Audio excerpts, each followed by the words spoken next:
Friends, did you know that the Indian government cultivates opium? Yes, that's right. India is one of the world's largest legal opium producers. On the other hand, this same government keeps a check on the cultivation, trafficking, and consumption of opium, which is used in highly addictive drugs like heroin and smack, through the Narcotic Drugs and Psychotropic Substances Act 1985. Now you might confused, but let us tell you that these two factors are equally true, and a government issues a license for opium cultivation. With this license, farmers can cultivate opium on their land and can sell their produce to the government. Now the question is, why does the government cultivate a drug like opium? What does it do with the produce? We will find out in today's video. We will also discuss opium cultivation system in detail. So let's get started. First, we will briefly look at the history of opium cultivation.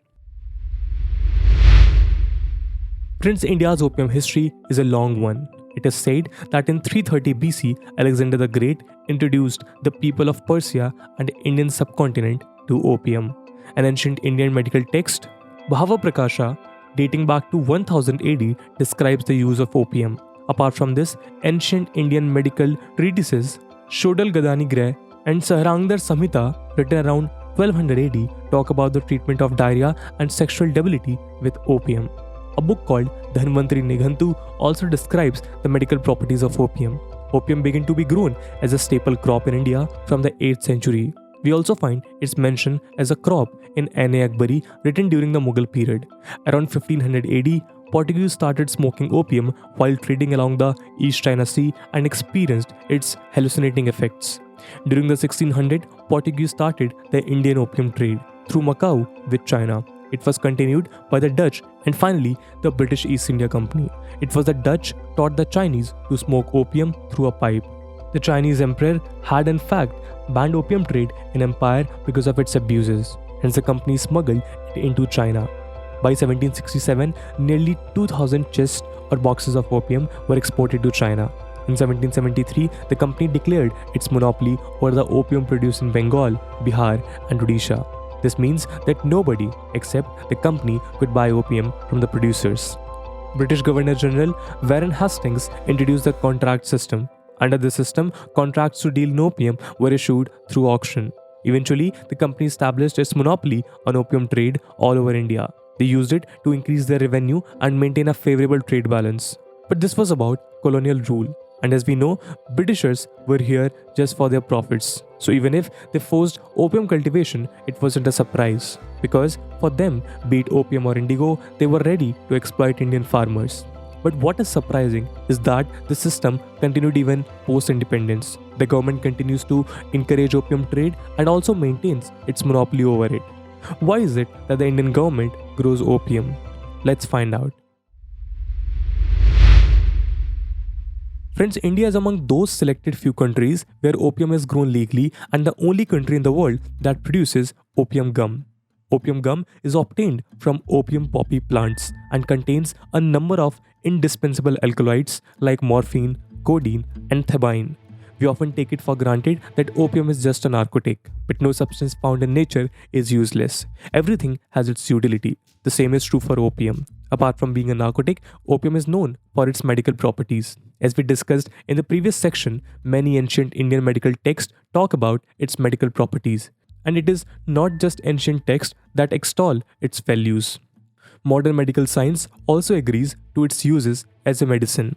Morphine is considered the world's best analgesic, or we can say pain reliever. Extreme and excruciating pain like the one faced by terminally ill cancer patients can only be relieved by morphine. Moreover, codeine found in opium is used to make cough syrups.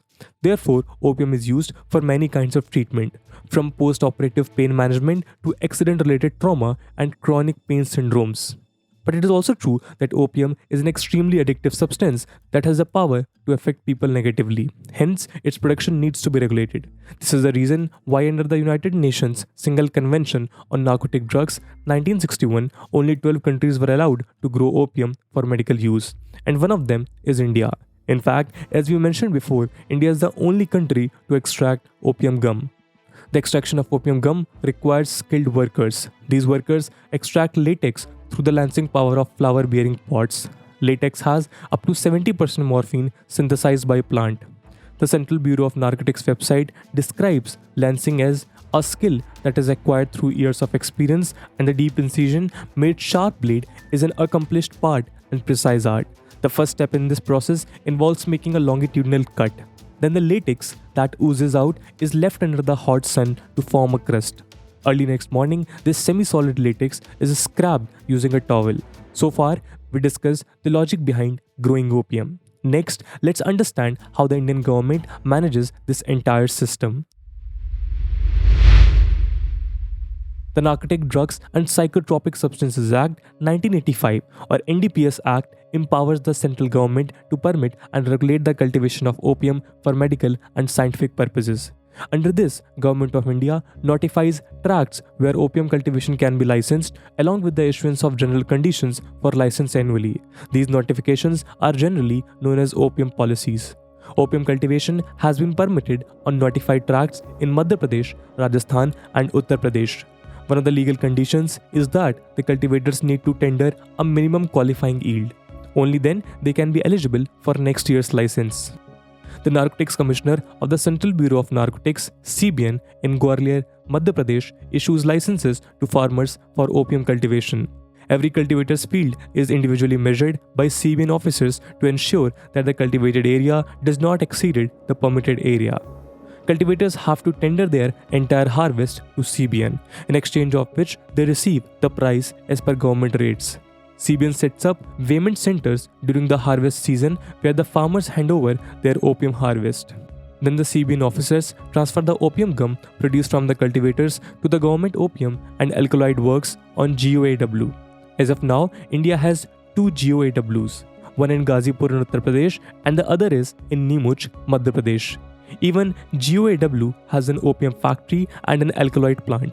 Opium factories keep the opium dry to be exported and used in alkaloid plants. Alkaloid plants extract alkaloids from opium, which is then sold to manufacturers for pharmaceutical preparations. Among all kinds of alkaloids, codeine phosphate is needed in huge quantities. The total production of codeine phosphate by both the GOWs in India is not sufficient. Hence, we import the rest annually. Moreover, the government has started issuing alkaloids producing license from opium to private manufacturers in India. The conditions being that such a production should be in public interest and should be in harmony with India's obligations under international treaties, conventions, and protocols. Friends, there are many problems and issues related to opium cultivation and processing. Let's have a look. It is not easy to cultivate opium in India. From farmers to the regulating agencies, everyone has to face certain challenges. Leaving opium gum extraction to farmers paves the ways for many illegalities. Other countries that grow opium, like Australia, France, China, and Turkey, use another method instead of the lancing method called the concentrate of poppy straw process, or CPS. In this method, the entire plant is processed with straw to extract the drug. Experts believe that pharmaceutical companies in India should follow captive farming method instead of open cultivation. Opium is used to make highly addictive drugs like heroin and smack in the grey market. According to an estimate, the illegal trade in opium and poppy husk in Madhya Pradesh and Rajasthan is worth 2,000 crore rupees. From the perspective of farmers, opium is a risky crop. It needs a lot of care. Farmers guard their fields all night to protect their harvest from thieves and wild animals. And despite such hard work, they don't receive an adequate price. Many a time, despite the following all rules, farmers are often booked under the NDPS Act or deprived of their license. The biggest grievance of farmer is that they are only paid a pittance. The government pays around 1800 rupees per kg of harvested opium gum, whereas according to local police estimate, its price in the grey market is between 60,000 per kg to 1.2 lakh per kg. You can understand how great the difference is. Some police officials also claim that the wide difference between government rates and illegal market prices give rise to huge corruption along the way. From farmers to agricultural laborers to police and narcotics bureau officers, corruption plagues the entire system. Farmers claim that if the government offers them a rate of 10,000 per kg, then the supplies to the grey market can be stopped. Moreover, quantity is also a major issue that farmers face. If the farmers are unable to supply sufficient amount, then their license is cancelled.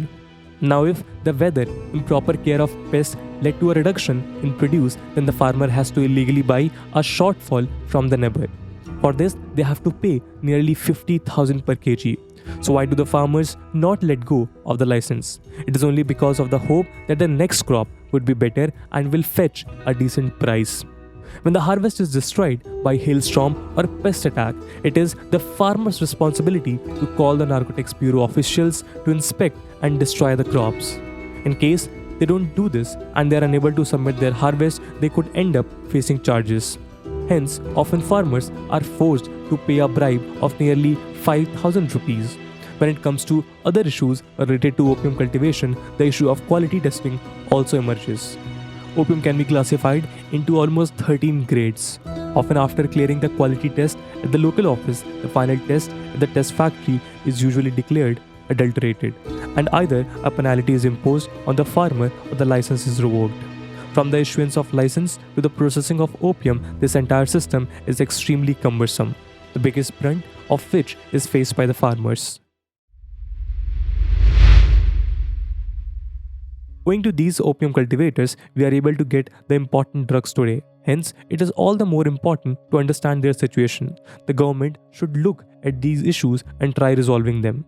So friends, this was a case study where we have discussed that what are the benefits of opium and why government grows opium. According to you, what are the reforms that are needed in this industry and what are the steps that government can take to stop the illegalities in this whole process? And with this question, my friends, that's it for the video. I hope you have liked the video, and if you have, don't forget to share it with your friends. We will meet in next video. Till then, Jai Hind, Jai Bharat.